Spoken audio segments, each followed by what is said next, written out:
This piece is the second movement in the Suite Castellana, which was one of the first pieces commissioned by Segovia in the 1920s. Torroba composed around 100 pieces for guitar, some of which are really fantastic, so he's offered a valuable addition to the guitar repertoire. His music is generally very melodic and can be extremely nostalgic. Hi there, I'm going to have a look at some of the fingerings and techniques and interpretation ideas for this piece now. I'm using the Segovia edition, £1.50. God, that dates me. I don't know if there are any other editions, but yeah, that's the one I'm using. So I've numbered all the bars, so if you're using it, then I suggest you do the same. Some of Segovia's fingerings might appear a little dated now. I know in my day, just after he died, they were sort of considered to be, but sometimes I sort of come back to them. It's a very different time for interpretation and that kind of thing, but yes, it's a very nostalgic piece. So let's just go through it, and I'll pick up any points. So the first point is you've got this inner voice.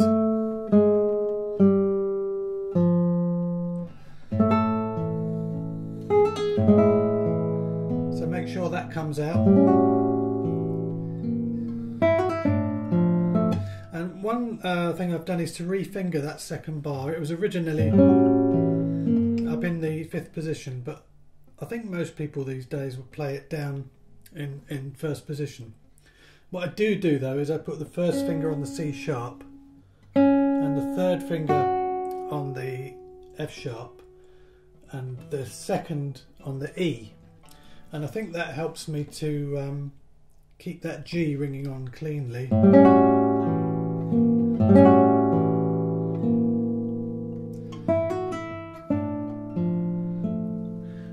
So you've got this gliss coming up. It's not essential, but it is very typical of the time.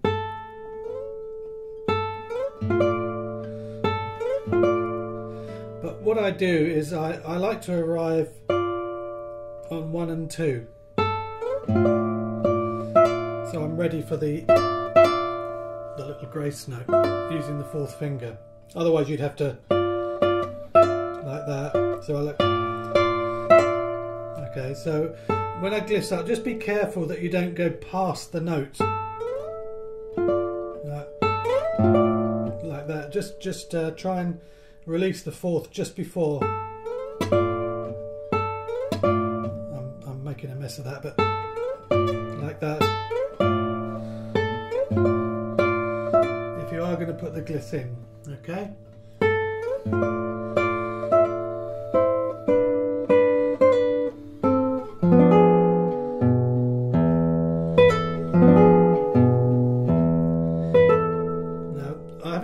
Do this, but I like it. A lot of people play that last grace note kind of slower, and I do as well, but what I do is I don't do it on the same string.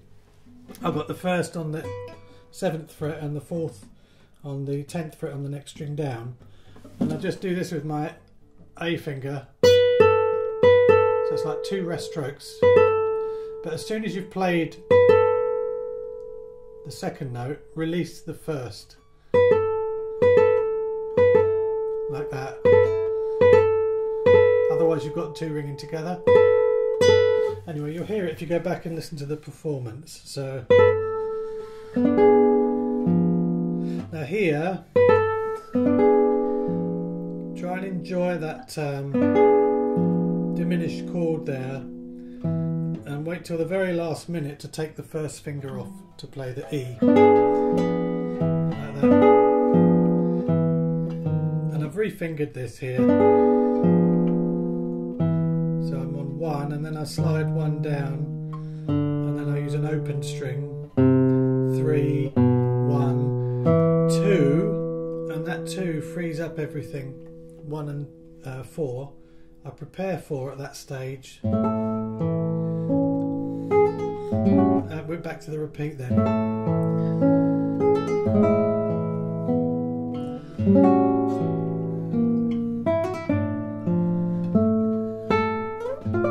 There's that gliss.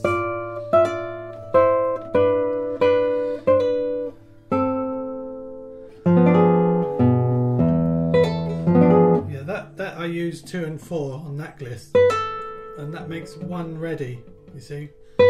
If I use 1 there, it has to jump. So 1 is ready here. And then again. So I kind of hold on that. Lots of vibrato. Same fingering here. And this 2 can then slide up to here. This lovely chord. Now I've heard, I think it was Pepe Romero was playing this. He was repeating the E rather than play the harmonic there. He was playing the E, this E here, which you've already got down.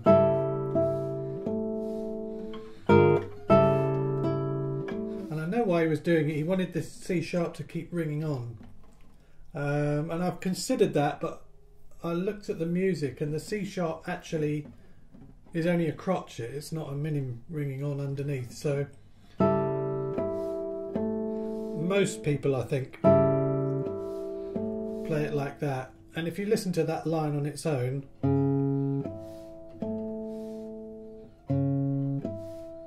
it is a kind of line of its own there, so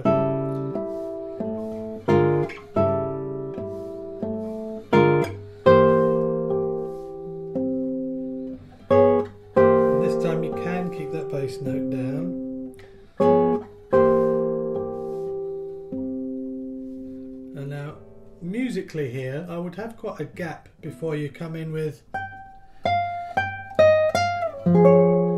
because if you play it strictly, it's just takes away some of the feel of it, the nostalgia. So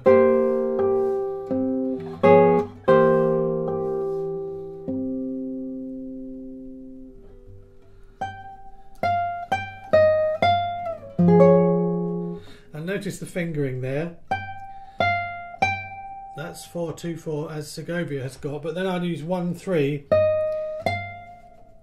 and you can slide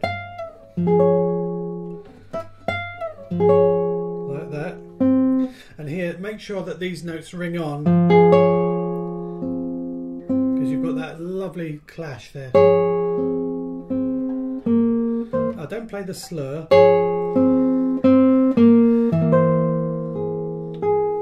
And there as well. So you've got those little descending lines. So it's, and then above it. So they're kind of secondary, but really important to bring out. And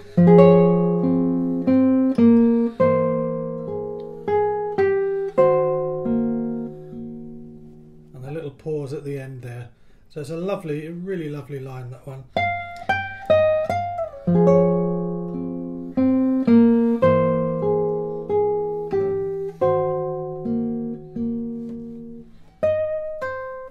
Now the fingering here is totally different to Segovia. So I do start the same. And I've got this shape here, so it's 2-1-2-3, and then 2-1-2-4. So that, and I don't put the double slur in, but I pluck. I find I get a little bit more control with that. So that little passage there, and I put a little rest stroke on there, a little bit of vibrato. So there's a slight acceleration there.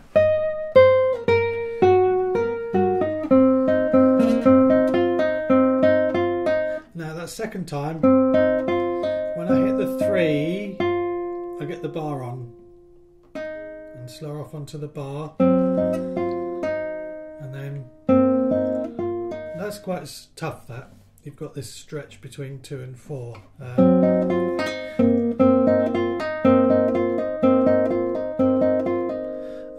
So and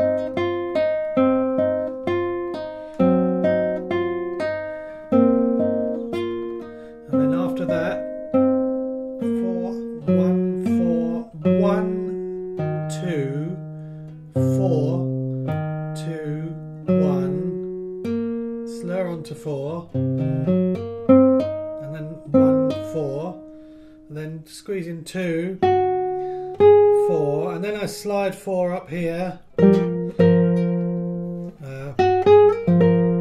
So you've got the 1 on the F below and a 4 on the top there, and then 3 on the F, and then the harmonic. And that works really well because everything's ringing on.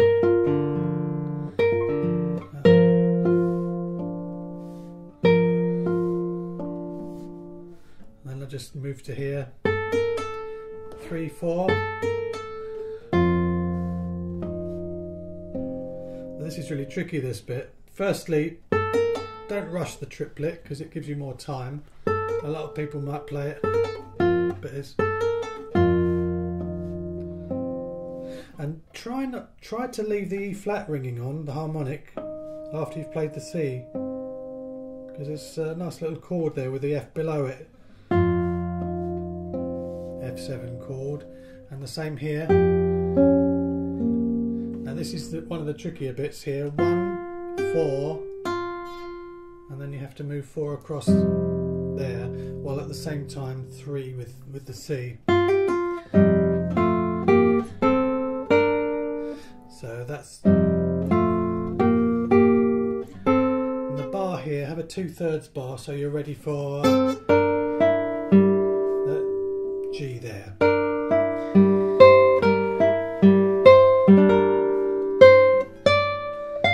So that's 1/4, and then another 1/4, and then, which is the same as Segovia's. Now this bit here, I've heard most people play it this way.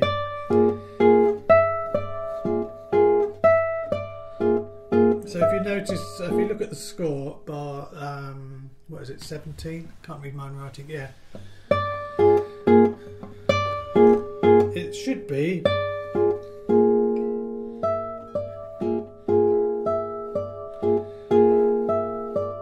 not,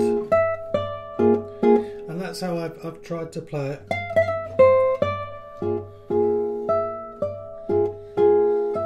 And then after that 4 I use 3, so that's quite a tricky fingering.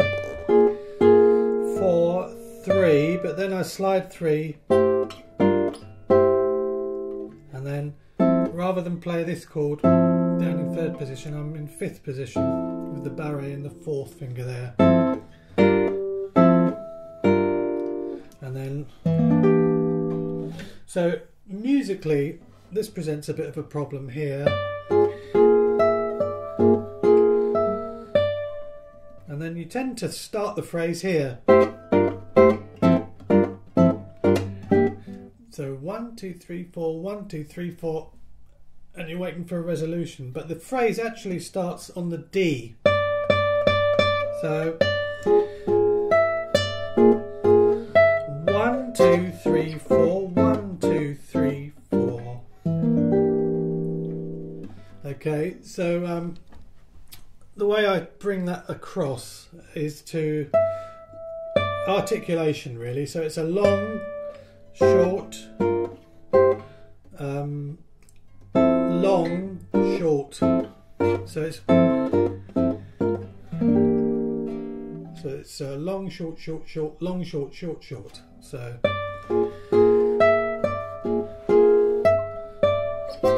sorry.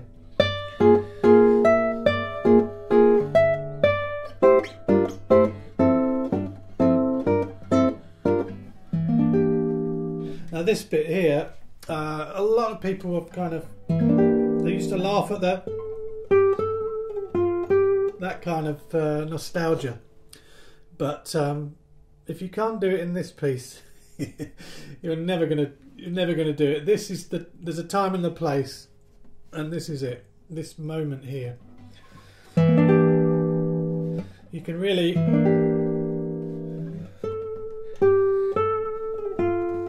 So I've got all the fingers down, doing a nice bit of vibrato. I don't slur the first two. I pluck them.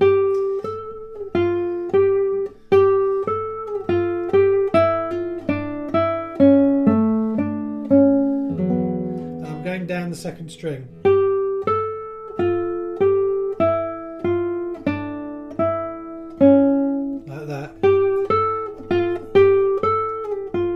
Gliss is really important.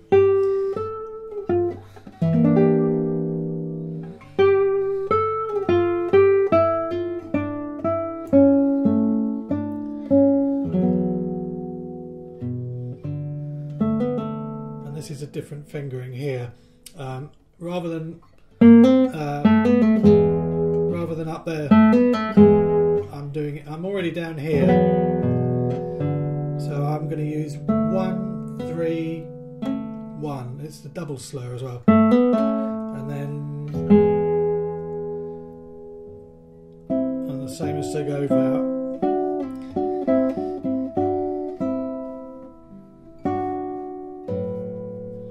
Okay, so that whole passage.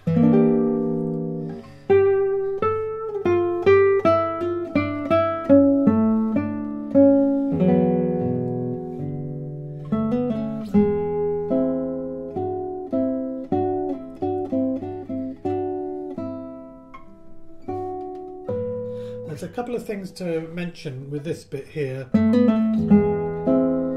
Sometimes I hear people play this hear where the beats are. So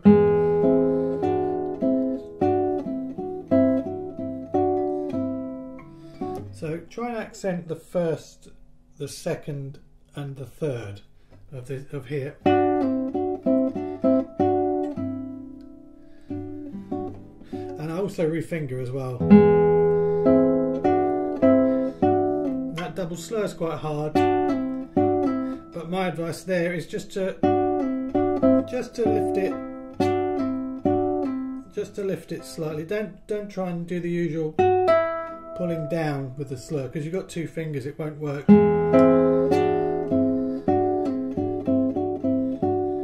Then open and one and two.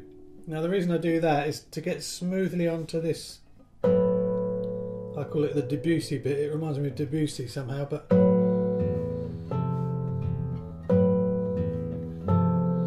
I'm using the flesh of the thumb there,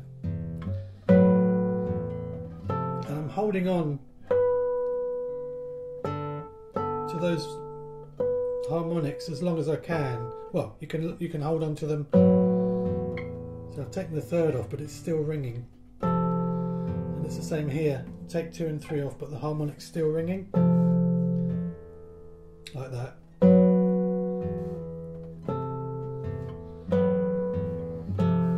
But that whole passage has to be very, very soft, so that the harmonics are the main thing, main point of interest. So that whole passage.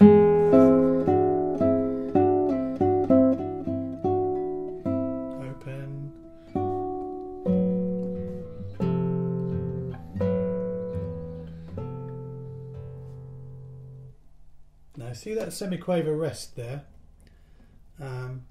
just after that, play it. It's quite a dramatic moment.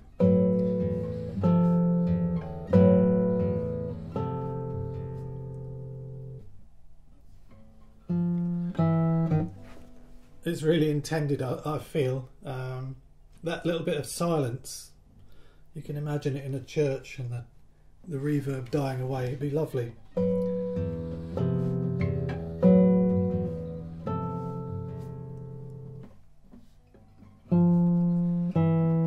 Refingered.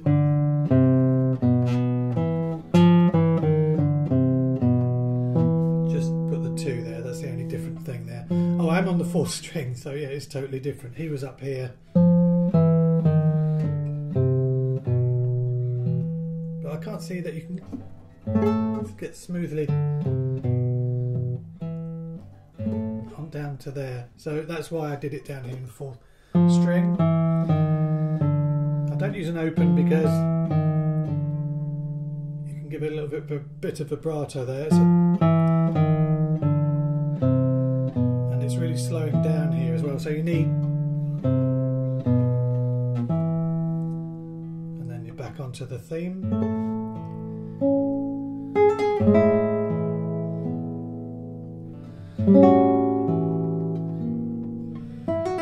Lots of space.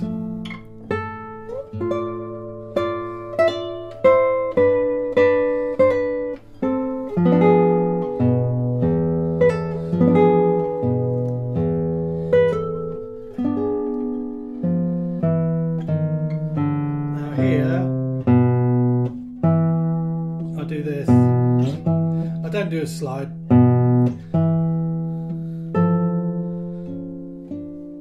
So there's 2 on the F and a 4 on the melody above, and that is how Segovia fingered it. I think these slurs are important. There's another one here, so I don't go back up to here. Once I'm down here, I do that, and then you can get a little slide in from the note that's tied, the A that's tied, and this is another molto nostalgia bit here.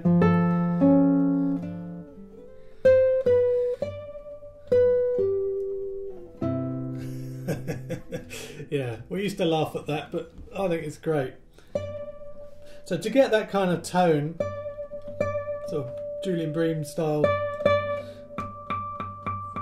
find out where the octave is and then play a little rest stroke really softly.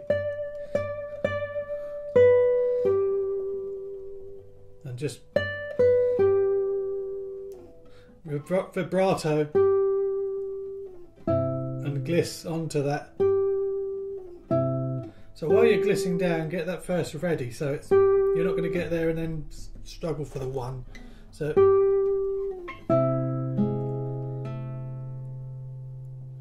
and then I don't play it like that. That's a nasty sort of stretch. I just artificial harmonic on the 19th there. It's just much easier. That's just nasty, but because it's such a quiet moment as well.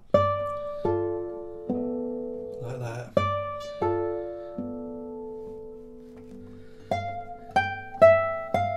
Slide 2 down now. Yeah, that's what Segovia did. You got a little gliss. And here, in my head, I've got those triplets.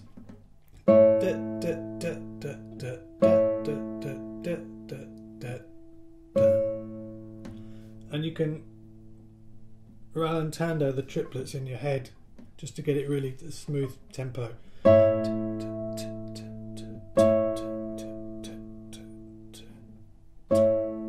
Like that. That's what's going on in my head when I'm looking at it. So I hope that helps. So yeah, have another listen to the performance I did. And if you've liked this video, don't forget to subscribe, and I'll see you again soon.